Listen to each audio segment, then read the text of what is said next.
હું સુમૈયા અતીક અહેમદ ખાન શ્રી જેબી ધારુકાવાલા મહિલા આર્ટ્સ કોલેજમાં અભ્યાસ કરું છું। યુવાધનના ભવિષ્યને બચાવવા માટે જે સરકારે કાયદા લીધા છે તેનાથી અમે લોકો સંમત છે અને અમે શ્રી નરેન્દ્ર મોદી સાહેબને ખૂબ જ આભાર કરીએ છીએ કે જેમણે આ જે પરીક્ષાની તૈયારી કરે છે, જે પોતાનું આખું વર્ષ મહેનત કરે છે અને પોતાની મહેનતથી પરીક્ષાઓ આપે છે, પરંતુ આ પરીક્ષા લીક થઈ જાય છે, જેના લીધે તે લોકોના સપનાઓ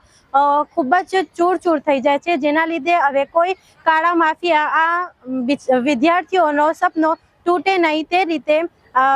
સરકારે જે કાયદો લીધો છે તેનાથી અમે લોકો ખૂબ જ સંમત છે અને આ કાયદાઓથી કેટલાક અમે બી સ્ટુડન્ટ છે અને અમારું પણ એમાં ફાયદો થવાનો છે। સરકારે જે વિદ્યાર્થીઓના હિતમાં આ કાયદો અમલીકરણમાં લાવ્યો છે તેમના માટે અમે સરકારને ખૂબ જ આભારી છે। Thank you.